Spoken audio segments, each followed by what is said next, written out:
Recorded Books and One Click Digital present Ordinarily Well, The Case for Antidepressants by Peter D. Kramer. Narrated by L.J. Ganser. Preface. Toward the start of 2011, I learned that a good friend, Alan, had suffered a stroke.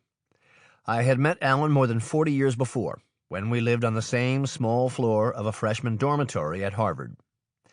In an era when kids from Andover and Exeter seemed to rule the college, we had come from public schools near New York City.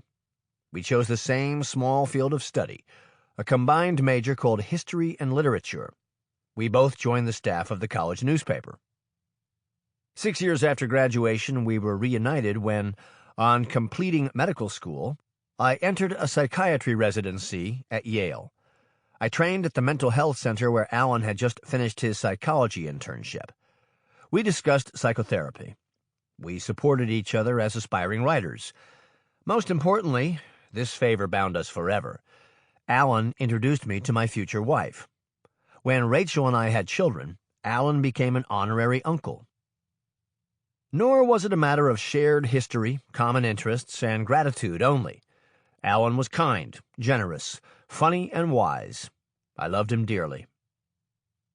If patients get to the hospital soon after the first symptom of a stroke appears, they can benefit from clot-busting drugs that limit the damage to the brain.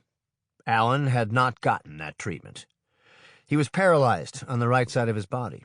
His speech was severely impaired.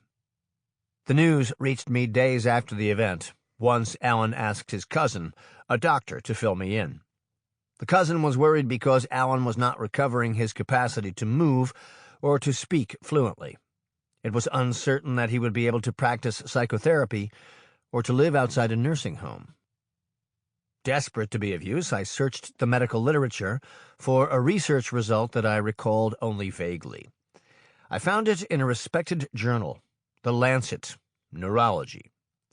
A group in France had tested an intervention on more than 100 patients with the sort of stroke Alan had suffered, where an interruption of blood flow to the brain causes paralysis in one side of the body.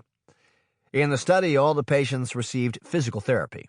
In addition, half were put on the antidepressant Prozac and half on a placebo. 3 months down the road, the patients on Prozac had recovered much more of their arm and leg movement than had the patients on placebo. Those given the antidepressant were more likely to be living independently. The benefits extended to those who had not been treated with clotbusters. The study answered my question about what more could be done for Alan. This congruence, a dilemma in patient care, and a high-quality trial that is directly on point, is rarer than you might imagine. The findings meshed well with a strong, consistent body of research. Stroke survivors commonly suffer depression, for the evident psychological reasons, but also because the injury to the brain can involve regions that sustain mood. In the wake of stroke, antidepressants prevent depression and preserve the ability to think clearly.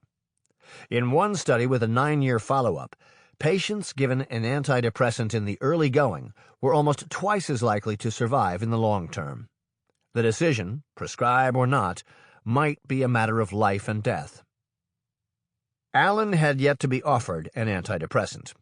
I urged him to raise the issue with the treatment team and forwarded relevant publications to his physicians. They added antidepressants to Alan's regimen of physical therapy. Within weeks, he began to regain movement in his right leg. Progress, I observed, as I had been traveling to visit him in the rehabilitation center where he was recovering. Soon he was able to talk to me by phone. Meanwhile, I'd had a disturbing interchange with a neurologist involved in Alan's care.